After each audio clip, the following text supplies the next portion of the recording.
Muy bien, vamos a hablar un poquito sobre la clase de geografía que la profe mandó esta semana, que es sobre las migraciones. Bueno, en las clases anteriores habíamos hablado sobre el modelo agroexportador, ¿no? Cómo se había conformado este modelo, ¿no?, de exportación de materias primas y cómo se había empezado a formar la red ferroviaria y la necesidad de trabajadores. El gobierno argentino en ese momento, cuando ya estaba establecido, empezó a necesitar mano de obra y para eso dio facilidades a gente del extranjero, de otros países.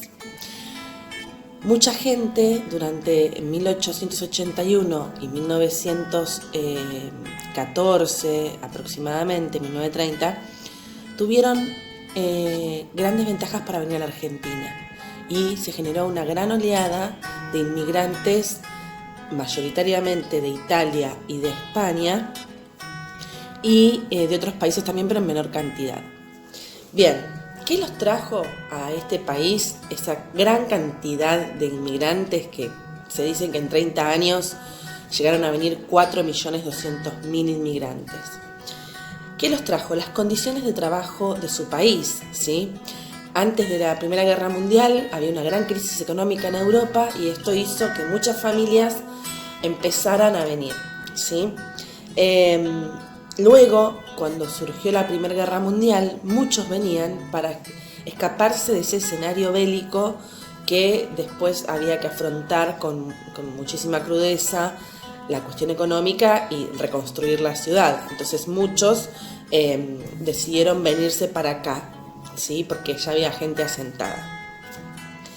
Cuando un inmigrante llegaba acá a la Argentina, tenía un contacto íntimo de amigos o de familiares que lo ayudaban a adaptarse a estos primeros meses, a este nuevo país, a esta nueva cultura.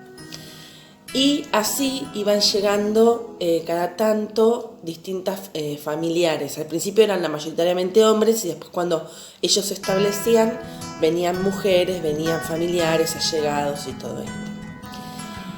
Esta sensación de querer formar su propia comunidad en este país hizo que estas grandes masas de pueblos de otros países formaran colonias, y estas colonias formaban clubes, restaurantes, que aún hoy en la Argentina, en la actualidad, tenemos espacios que todavía existen de esas comunidades, como la sociedad italiana, la sociedad española, ¿sí? Cada sector cultural que llegó acá de los distintos países iba formando sus propios espacios de encuentro, ¿sí?, donde pudieran sostener sus culturas y sentirse un poco como en casa. Bueno, otro tema que habla la profe es la herencia espacial del mercado del modelo agroexportador. ¿Qué se le llama a la herencia espacial? Es que estos inmigrantes que venían de Europa trajeron el modelo de cómo distribuirse en las ciudades y en los campos, formando colonias, ¿sí? Ellos como que copiaban la forma de vida que tenían en Europa. Y esto se trasladaba a la organización de las ciudades y a la organización de las tierras. Por ejemplo, esto de que haya terratenientes, que uno solo o dos o muy pocos sean dueños de muchas extensiones de tierra, viene de este tipo de modelo, que aún hoy se conserva esto, ¿no? Todavía hoy tenemos gente que es dueña de tierras de la región pampeana desde esa época, ¿sí? Son familias con mucho poder en nuestro país. Ejemplos de, por ejemplo, colonias que se han establecido en esa época, que todavía existen hoy, es La Esperanza en Santa Fe y Visa Bilbaso en Entre Ríos, ¿sí? Generalmente son colonias que han quedado como herméticas y, bueno, sostienen mucho las culturas de su país. Algo importante fue que en 1880 Buenos Aires empezó a ser la capital nacional de nuestro país y empezó a crecer el área metropolitana, el AMBA, así que es todo zona norte, nosotros somos parte del AMBA.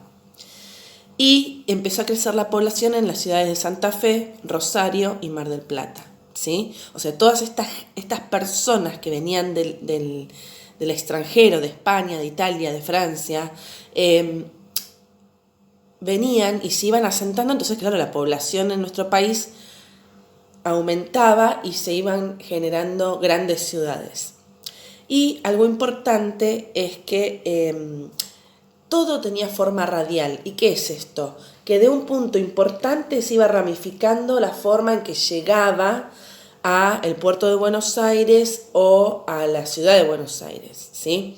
Todo porque, esta gente, ¿por qué vino? Porque necesitábamos materia prima, o sea, necesitábamos mano de obra para generar materia prima. Y todo esto que se iban distribuyendo por la región pampeana, después había que mandarlo a Buenos Aires para poder exportarlo. O sea, la funcionalidad del modelo exportador era ese. Más allá de que para las poblaciones ofrecíamos un país con muchas posibilidades y con paz, porque la Argentina no había pertenecido a la Primera Guerra Mundial, también el gobierno se beneficiaba de esta situación. Así que bueno, espero que les haya servido esta explicación de la clase de geografía.